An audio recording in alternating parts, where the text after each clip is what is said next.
దయగలిగినటువంటి మా యొక్క కన్న తండ్రి, మీరు పరలోకంలో ఉన్నారు, భూమి మీద మేము నరమాత్రలుగా ఉన్నాము తండ్రి. ఎప్పుడు మేము ఈ శరీరాన్ని వదిలేస్తామో మాకైతే తెలియదు.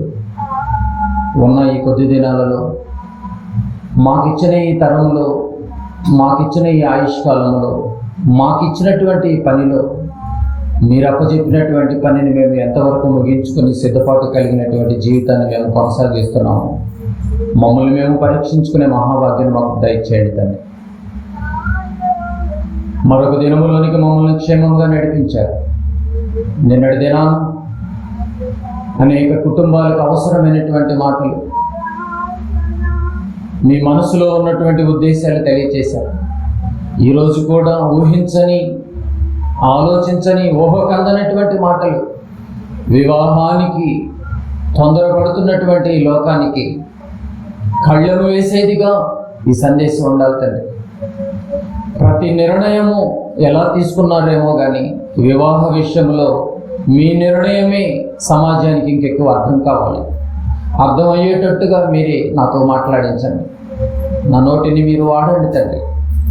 వచ్చినటువంటి బిడ్డలందరూ హృదయపూర్వకంగా వాక్యాన్ని విని అత్యాసక్తితో ఆనందభరితులై హృదయాన్ని మీకు మనస్ఫూర్తిగా సమర్పించుకోవటానికి ప్రారంభం నుంచి చివరి వరకు కూడా మీ సన్నిధి కాంతులు ఈ యొక్క స్థలం చుట్టూ, బిడ్డల హృదయాల చుట్టూ వస్తున్నటువంటి అందరి హృదయాలని వాక్యం వైపు మళ్లించగలిగేటటువంటి శక్తిగల వాక్యాన్ని వడ్డించుకొని చుండగా మీ సన్నిధి మా అందరికీ తోడుగా ఉండి ముందుండి నడిపింప చేయమని మా ప్రభువును ప్రియరక్షకుడైన యేసుక్రీస్తు నామం యొక్క ప్రార్థన సమర్పించి అడిగి వేడుకుంటున్నాం తండ్రి.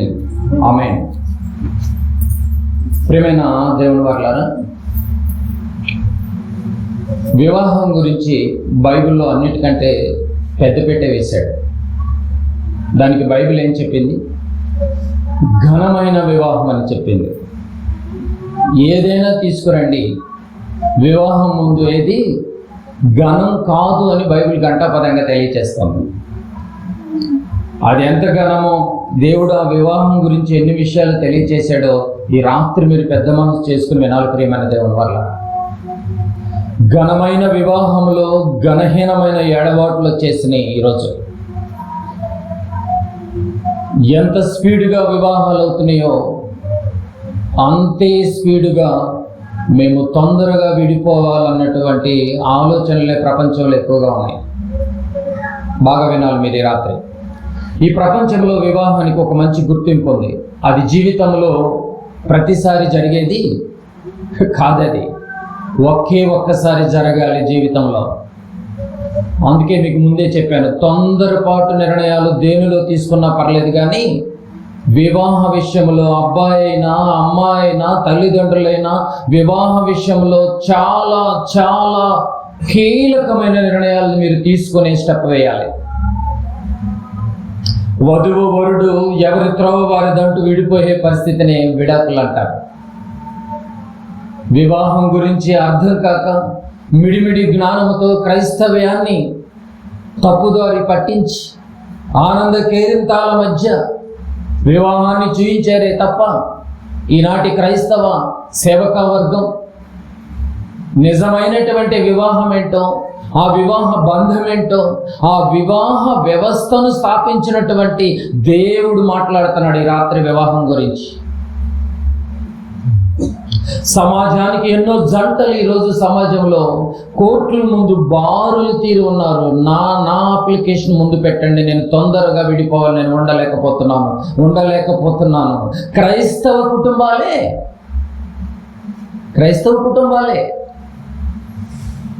దీని వెనక ఉన్న ఆంతర్యం ఏంటి అసలు? క్రైస్తవులకి తెలియకపోతే, క్రైస్తవ కుటుంబాలకి ఈ వివాహాల గురించి అర్థం కాకపోతే ఇక బయట అన్నిటికీ ఏమర్థమవుతుంది వివాహం గురించి? ప్రతి మాట మీరు ఈ రాత్రి కూలంకుశంగా ఆలోచిద్దాం ప్రియమైన దేవుని వారలారా. ప్రతిదీ రాసుకోండి. ఈ వివాహం గురించినటువంటి సందేశాన్ని ప్రతి ఒక్కరికి మీరు తెలియచేయండి. భయం పుట్టుకురావాలి వివాహం చేసుకోవాలంటే. తెలుసా మీకు? భయం పుట్టాలి వివాహం చేసుకోవాలంటే. మీరు వింటారు ఈ రాత్రి పౌలు గారు, పరిశుద్ధుడైనటువంటి పౌలు గారు హెబ్రీలకు రాసినటువంటి పత్రిక చివరి వరకు మీరు మనసు పెట్టి వినాలి. ఆ భయం అనే పదం ఎందుకు పెట్టానో మీకు అర్థమవుతుంది.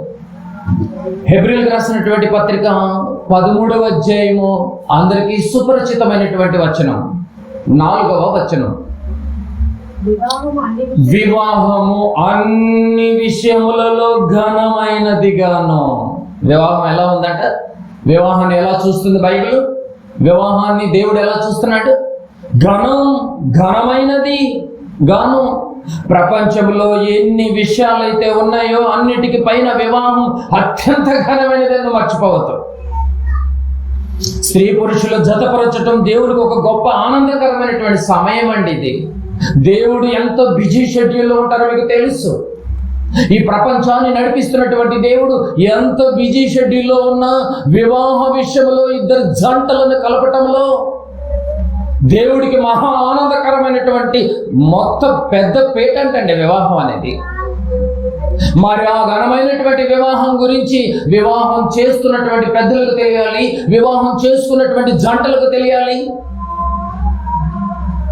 వివాహాన్ని దగ్గరుండి నడిపిస్తున్నటువంటి సంఘ పెద్దలకు తెలియాలి, సేవకులకు తెలియాలి.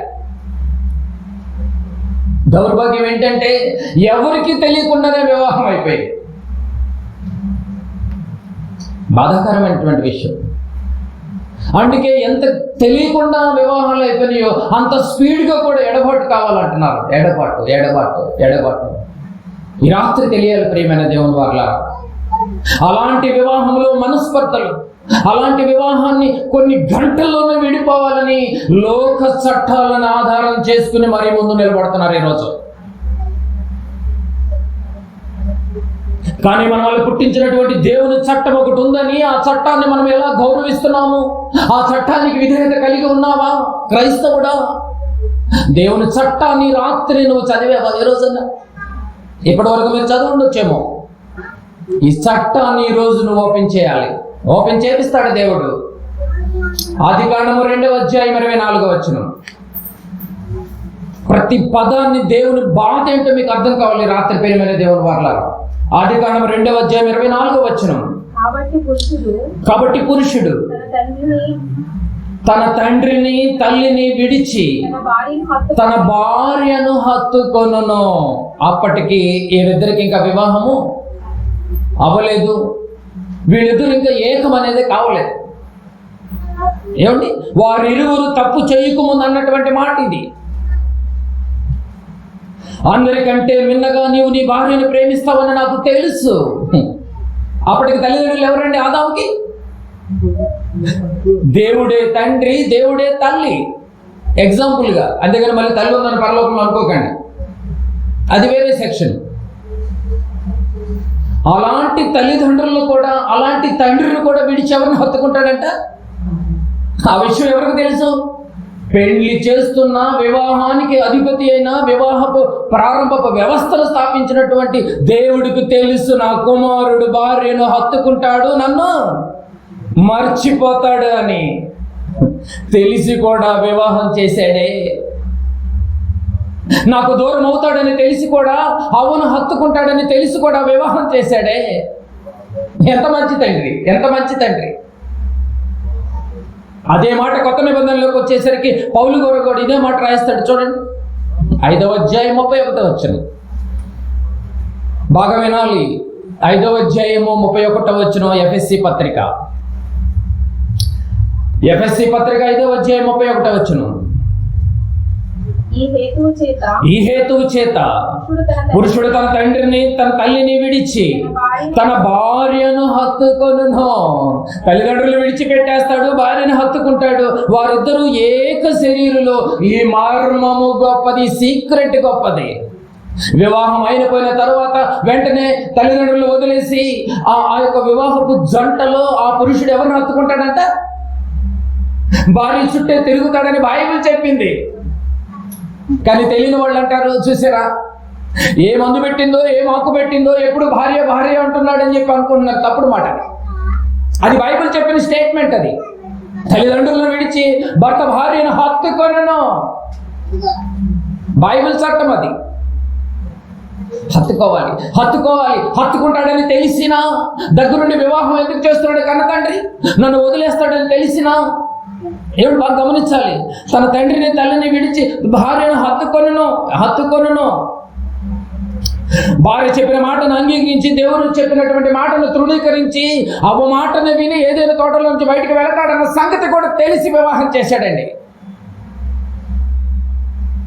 ఎందుకో తెలుసా, నేను ఎడుదిరిగి వివాహం చేసుకోలేను. కన్నతండ్రి అంటున్నాడు, నాకు లేదు వివాహం, నాకు లేని వివాహము నా గర్భాన పుట్టినటువంటి నా కుమారుని ద్వారా అందరికీ వివాహం మొదలు పెట్టాలి.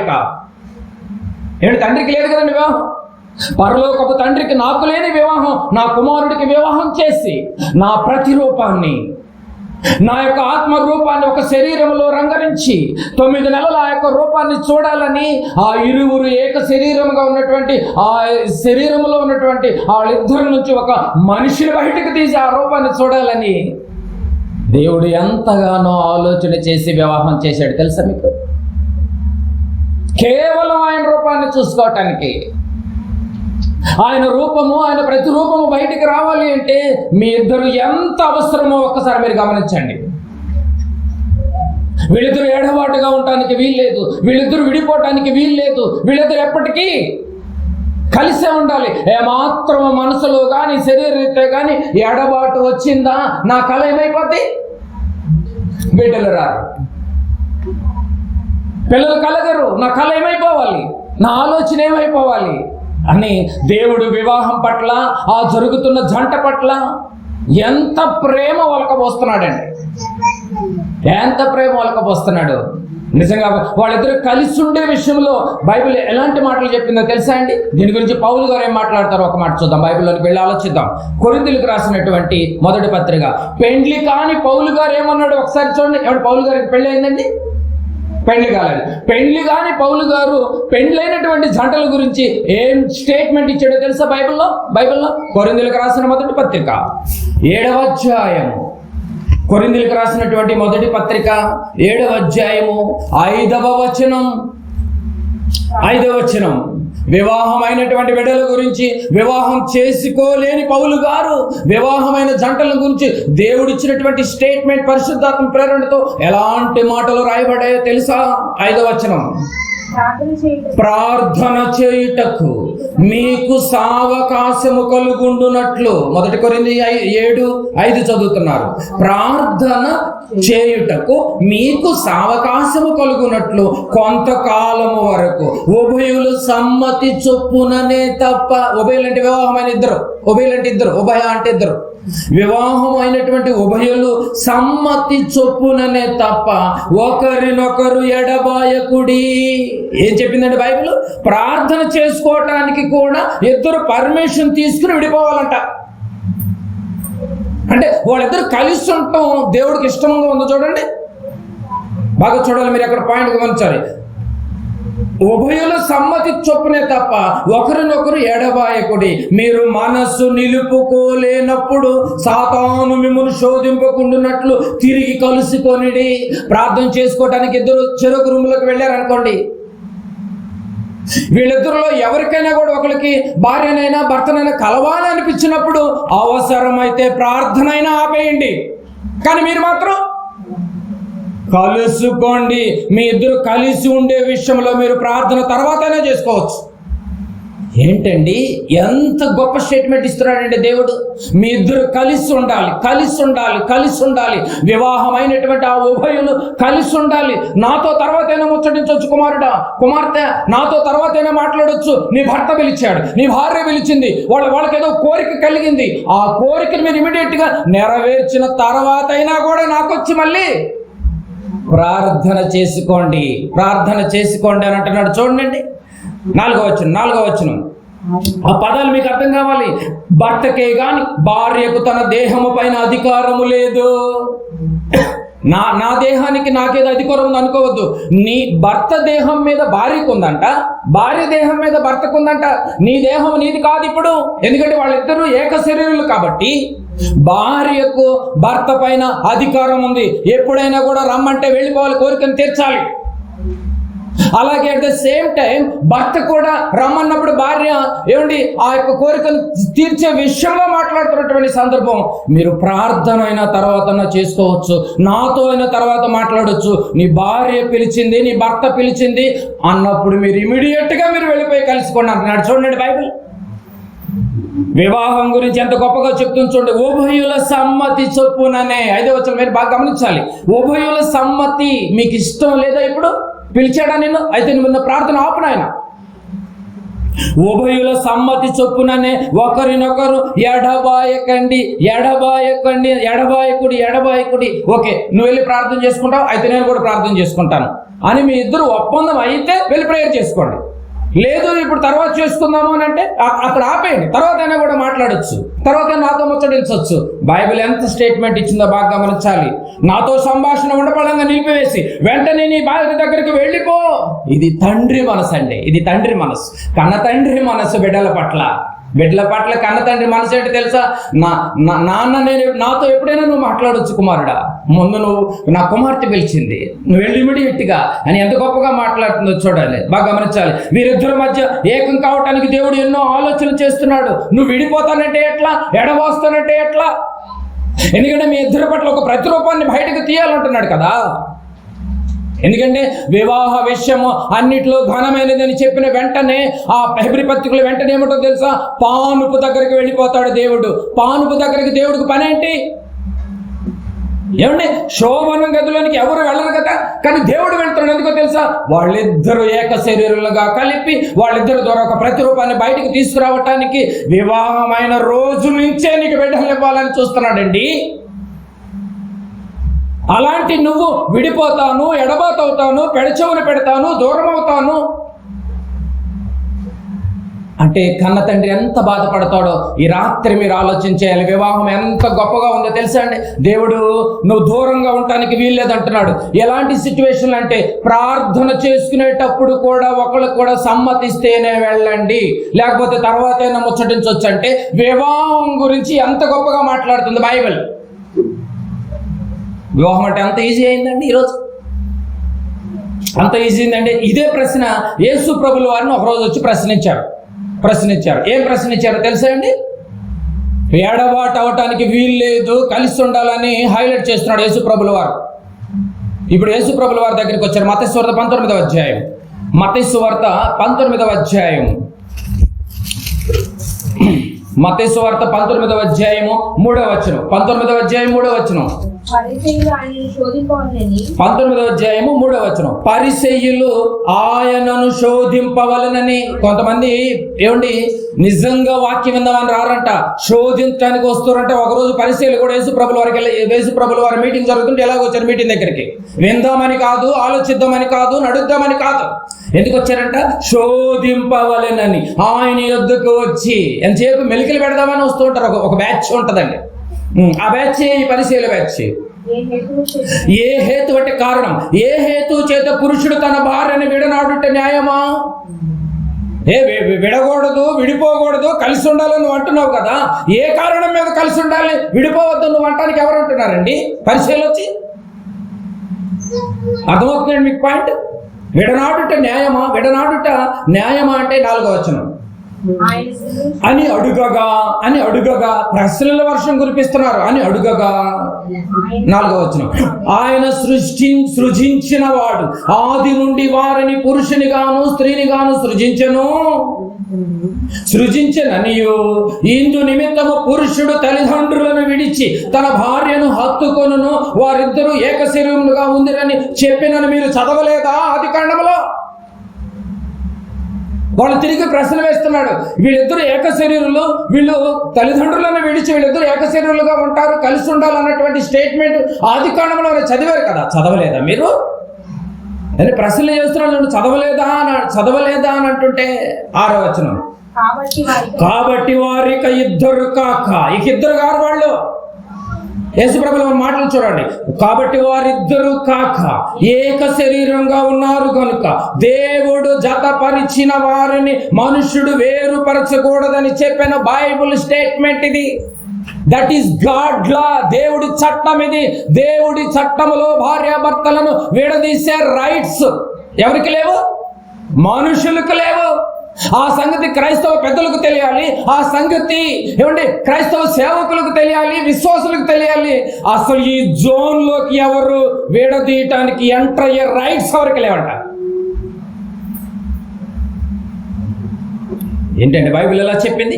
దేవుడు జతపరిచినటువంటి వారిని మనుష్యుడు నుండి చూడండి. అక్కడ ఏముందండి? అక్కడ దేవుడు జతపరిచినటువంటి వారిని మనుష్యుడు ఏమండి దయచేసి మళ్ళీ మళ్ళీ మళ్ళీ చెప్తున్నా, వివాహాల విషయములో ఎవరైనా కూడా నిన్ను పెద్దగా పెట్టి మాట్లాడటానికి మేము సెటిల్మెంట్ చేసుకున్నామని ఎవరైనా పిలిస్తే దయచేసి ఆ జోన్ ఇది కాదు అని దండం పెట్టి వదిలేసుకోండి. నువ్వెవరితో పెట్టుకున్నావు తెలుసా? చట్టంతో పెట్టుకున్నావు. ఏ చట్టం అది? దేవుని చట్టంతో పెట్టుకుంటున్నారు. చాలా మంది తొందరపాటు వెళ్ళిపోతూ ఉంటారు. నాకు తల నెరిసిపోయింది కదా, నేను పెద్ద మనుషులు కదా, నేను ఏదైనా చేయొచ్చు, ఏదైనా చెప్పేయచ్చు అనుకుంటున్నావేమో. బైబిల్ అనేది ఒకటి ఉందని, దేవుడు అనేది ఒకటి ఉందని, యేసు ప్రభు వచ్చి ఒక చట్టాన్ని ఏర్పాటు చేశాడని నీకు తెలియాలి ప్రియ సహోదరులారా. ఏం చెప్పిందండి బైబిల్? ఎంతమంది విడిపోవటం లేదు క్రైస్తవ కుటుంబాలు ఈరోజు చెప్పండి? ఎవరిని మధ్యవర్తిగా పెట్టుకుని, క్రీస్తు గురించి తెలిసినటువంటి వారిని మధ్యవర్తిగా పెట్టుకుని విడిపోతున్నారు. నిన్ను విడగొట్టడానికి పెద్దలు ఎవరు అని బైబిల్ అడుగుతుంది. వివాహం అంటే అంత ఈజీగా ఉందండి? ప్రభు ఎంటర్ అయిపోతున్నాడు. వివాహం వాళ్ళిద్దరూ ఏకం. విడదీయటానికి మనుషుడెవడు ఉందా అండి? ఈ జోన్లోకి దయచేసి నీ బిడ్డల బిడ్డల బిడ్డల తరాల వరకు ఇది శోధించకుండా ఉండాలి అంటే దేవుడితో పెట్టుకోవద్దు. మళ్ళీ చెప్తున్నాను, అంత ఆషామాషి ఏంది వివాహం అంటే? చాలా జాగ్రత్తగా ఉండాలి. చాలా అంటే చాలా జాగ్రత్తగా ఉండాలి. ఇప్పుడు వీళ్ళు ఏం చేస్తున్నారో తెలుసా?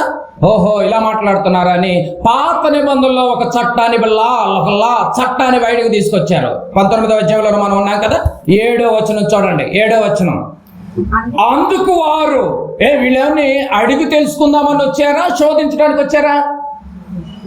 దేనికి వచ్చారండి? శోధించడానికి వచ్చారు. బాగా వినాలి మీరు. దేవుడి కార్యక్రమాల్లో అడిగి తెలుసుకునే వాళ్ళు తక్కువ మంది ఉంటారు, అరుదుగా ఉంటారు. శోధించడానికి ఎక్కువ మంది ఉంటారు.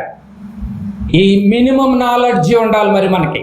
అందుకు వారు అలాగైతే విడిపోకూడదు, కలిసి ఉండాలి, అంతవరకు కలిసి ఉండాలి నువ్వు అంటున్నావు కదా.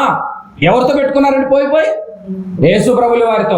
అలాగైతే పరిత్యాగ పత్రికనిచ్చి ఆమెను విడనాడుమని మోషే ఎందుకు ఆజ్ఞాపించినని వారాయనను అడుగగా. ఏ చట్టాన్ని బయటకు తీసుకొస్తున్నారు ఇప్పుడు? మోషే లాని బయటకు తీసుకొస్తున్నారు. ఏమండి మీరు బాగా గమనించండి, మోషే చట్టం గొప్పదా, క్రీస్తు చట్టం గొప్పదా? దేనికి సరెండర్ అవ్వాలి మనం ఇప్పుడు? క్రీస్తు చట్టానికి సరెండర్ అవ్వాలి. వీళ్ళు ఏ లాని హైలైట్ చేస్తున్నారు? మోషే చట్టంలో లుసుకులు ఉన్నాయి కదా, పరిత్యాగ పత్రికనిచ్చి విడిపోవచ్చు కదా, విడిపోయి ఇంకొకరితో కులుకుదామనా వీళ్ళ యొక్క ఉద్దేశం? అదే కదండి. పోయిపోయి ఇలాంటి ఆలోచన చేస్తున్నారు ఏంటండి? పోయిపోయి యేసు ప్రభుతో డిస్కషన్ జరుగుతుంది. చట్టాన్ని బయటకు తీసుకొస్తుంటే ప్రభులు వారు అంటున్నాడు, వారాయనను అడుగగా ఆయన మీ హృదయ కాఠిన్యమును బట్టి మీ భార్యలను విడనాడుట మోషే సెలవిచ్చును కానీ, ఏదో మీ మనస్సును బట్టి అలా అన్నాడే కానీ ఆది నుండి ఏ వివాహాలకి పరిత్యాగ పత్రిక ఇచ్చాడు చెప్పండి అన్నాడండి. అంతే. మోషే గారు ఎన్ని జంటలో పరిత్యాగ పత్రిక నుంచి విడనాడాడో మీరు చెప్పాలని అడిగాడు. అంతే. ఎన్ని జంటలు విడదీశాడు మోషే గారు? ఎక్కడ విడదీసిన దాఖలాలు మోషే గారి చట్టంలో లేవు. కానీ వీళ్ళు ఆ హృదయ కాఠిన్యాన్ని బట్టి అన్నాడంటే తప్ప నిజంగా వాళ్ళు విడదీయాలన్న ఉద్దేశం కాదని నిజంగా ఎంత బైబిల్ ఎంత చక్కగా వివరిస్తుందో చూడండి. బాగా గమనించాలి ప్రియమైన దేవుని వారలారా. పాత నిబంధన హైలైట్ చేస్తున్నారు ఆ రోజు పరిచయంలో. ఈ రోజు క్రైస్తవ సేవకులు కూడా పాత నిబంధన చూసుకుంటూ వెళ్ళిపోతున్నారు. కానీ యేసు ప్రభు చట్టాన్ని సవరణ చేసి ధర్మశాస్త్రాన్ని కంప్లీట్ చేసి నూతన నిబంధనని ఇష్యూ చేశాడన్న సంగతి మర్చిపోయింది. ఒకసారి చూస్తారా? 8 చదివే కదండి. మళ్ళీ ఇక్కడికి వద్దాం. కొరింథీయులకు రాసినటువంటి 2వ పత్రిక. పాత నిబంధన ఇశ్రాయేలీయులకు చట్టంగా ఉంది. మనమేమన్నా ఇశ్రాయేలీయులమా? ఇశ్రాయేలీయులమా? కాదు కదా. కొరింథీయులకు రాసినటువంటి 2వ పత్రిక 3వ అధ్యాయము ఇక్కడ చేయబెడదాం. కొరింథీయులకు రాసినటువంటి 2వ పత్రిక 3వ అధ్యాయం 14వ వచనం. 3:14. చాలా స్పీడ్గా ఉండాలి మీరు. తీసే విషయంలో, చదివే విషయంలో కాదు, తీసే విషయంలో. మరియు వారి మనస్సులు కఠినములాయను గనుక నేటి వరకును పాత నిబంధన చదువునప్పుడు, చదువుతావు కదా నువ్వు పాత నిబంధన, నేటి వరకు పాత నిబంధన చదువునప్పుడు అది క్రీస్తునందు కొట్టివేయబడిన వారికి తేటపరచబడక ఆ ముసుకే నిలిచి ఉన్నది. బా, ముసుగులో ఉన్నారండి బాబు వీళ్ళు. చట్టం మారింది, చట్టాన్ని సవరణ చేసిందన్న సంగతి ఆనాటి పరిసయ్యులు గుర్తించలేకపోయారు. ఈనాటి క్రైస్తవ సేవకులు ఆల్మోస్ట్ ఎవరు గుర్తించలేకపోయారు. చట్టం మారింది, క్రీస్తు చట్టం వచ్చింది. ఏమండి, ఎంత గొప్ప మాట.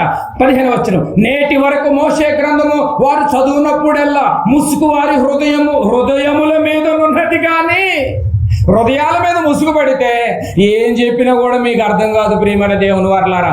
That is old testament, new testament. ఈ వేరియేషన్ మీకు తెలియనంత వరకు ఎంతకాలం వెళ్ళినా, ఎంతకాలం చదివినా కూడా మీకేం అర్థం కాదు. రోమిలికి రాసినటువంటి పత్రిక 10వ అధ్యాయం, రోమిలికి రాసిన పత్రిక 10వ అధ్యాయం 4వ వచనం చూడండి. ఇక్కడ ఈ విషయం క్లియర్ అయిపోతుంది చూడండి మీకు.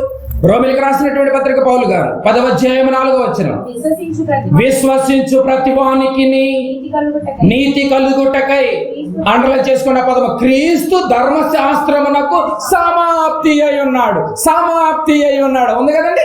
ధర్మశాస్త్రానికి చర్మగీతం పాడింది యేసుక్రీస్తు వచ్చి సమాప్తం చేశాడు. సమాప్తం అయిపోయింది, కొత్త చట్టాన్ని సవరణ చేశాడు.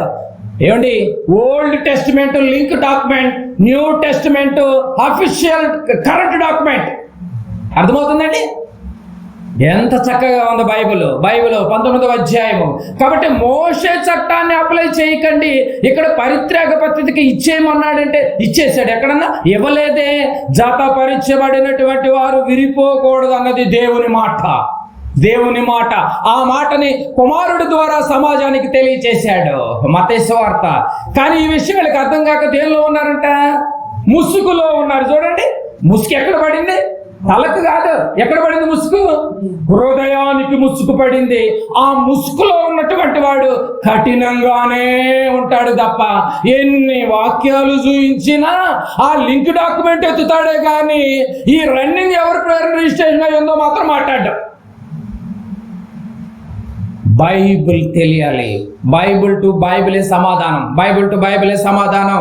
మత్తయి సువార్త 19వ అధ్యాయము, మత్తయి సువార్త 19వ అధ్యాయము 8వ వచనం. ఇప్పుడు రండి, మత్తయి సువార్త 19వ అధ్యాయము 8వ వచనం, ఆయన మీ హృదయ కాఠిన్యములను బట్టి మీ భార్యలను విడనాడ మోషే సెలవిచ్చెను గాని, ఎంత బాగుంది, కానీ ఆది నుండి అలాగు ఎవరికి పరిత్యాగ పత్రిక ఇవ్వటం జరగలేదు.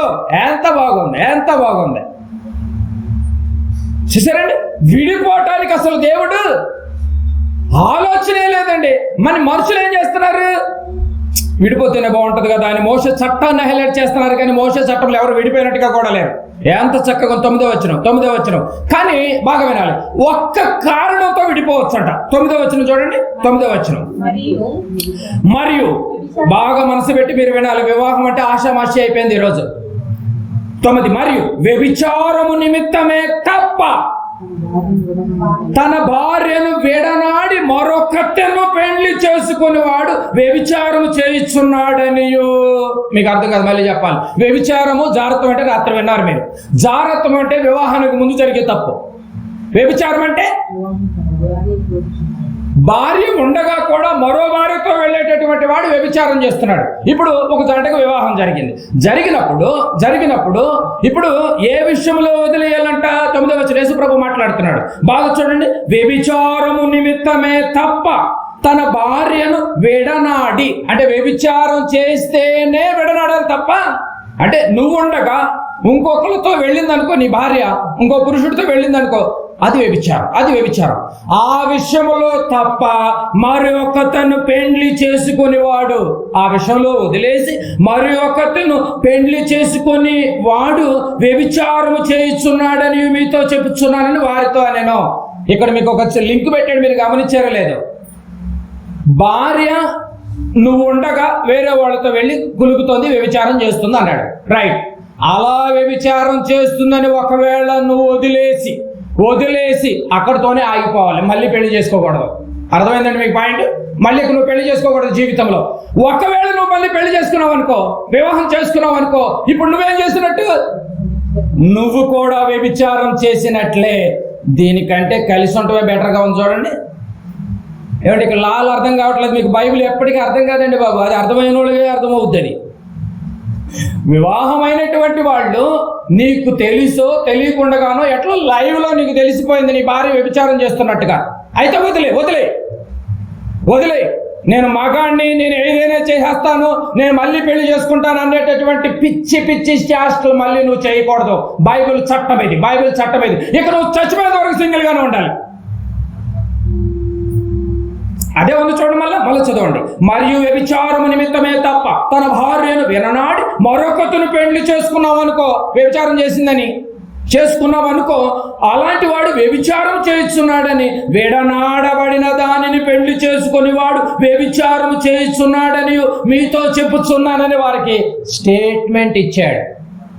ఎంత గొప్పగా ఉందండి. ఇప్పుడు ఈ పాయింట్ మీద ఆలోచన చేస్తే, నిజంగా వ్యభిచారం చేస్తుందని నువ్వు వదిలేస్తున్నావా క్రైస్తవుడా నీ భార్యను?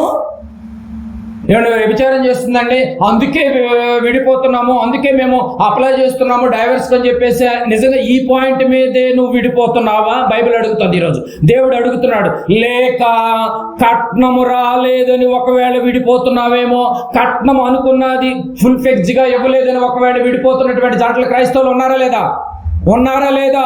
మరి ఇది బైబిల్కి వ్యతిరేకమైన చట్టంగా నువ్వు ఫాలో అవుతున్నావు. నీ భార్య వ్యభిచారం చేస్తే విడనాడమని కొంచెం అవకాశం ఇచ్చాడు. అలా మీరు తొందరపడి నిర్ణయాలు తీసుకోండి, ఇంకా ముందు ఉన్న విషయాలు తొందరపడకండి. రైట్. కట్నం ఇవ్వలేదని ఒకవేళ విడిపోతున్న జంటలు ఎంతమంది లేరు? ఏమండి, ఆస్తులు ఇవ్వలేదని, సఖ్యత మా ఇద్దరికి కుదరట్లేదని, పొత్తు కుదరట్లేదండి, ఏమండి ఉప్పు నిప్పులాగా ఉన్నాయండి మా జీవితాలు, అందుకే విడిపోతున్నామని ఉన్నవాళ్ళు ఎంతమంది జంటలు లేరు?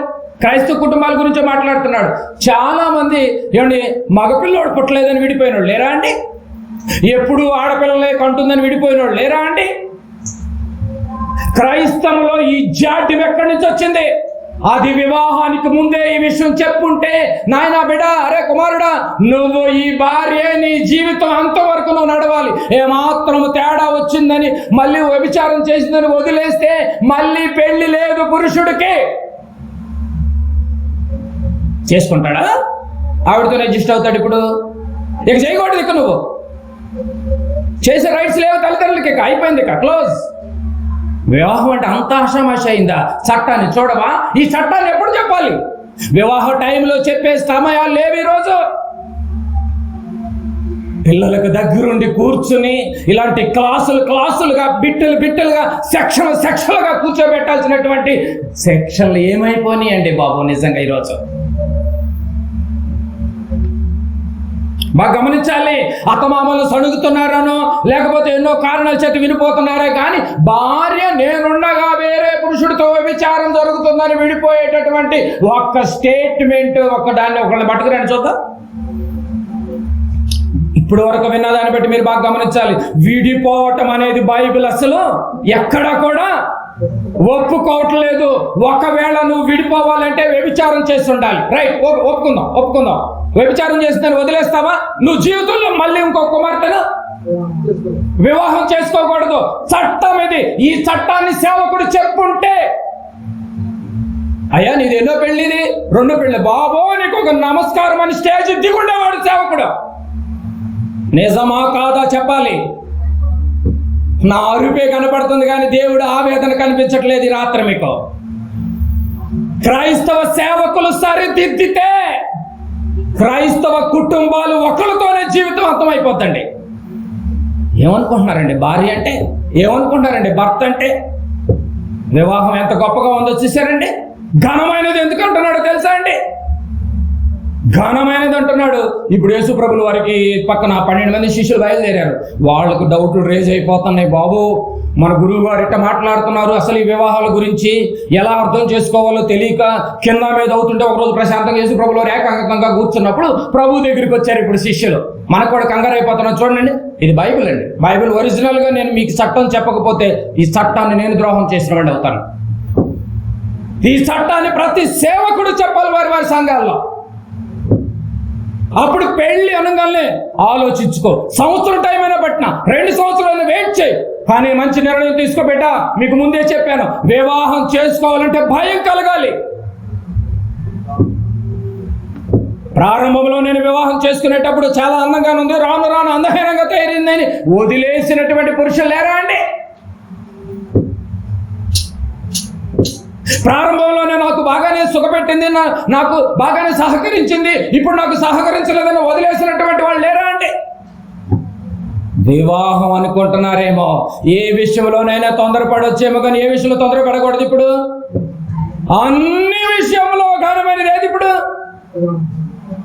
వివాహం అనగానే ఊతలోకి ఇచ్చేస్తారు, మొహంలో గ్లో అట్లా వచ్చేస్తుంది కదండి. మంచిదే, నిజమే, మంచిదే. అమ్మాయికైనా యువకులకైనా కూడా గ్లో వచ్చేస్తుంది, కాదంటలా.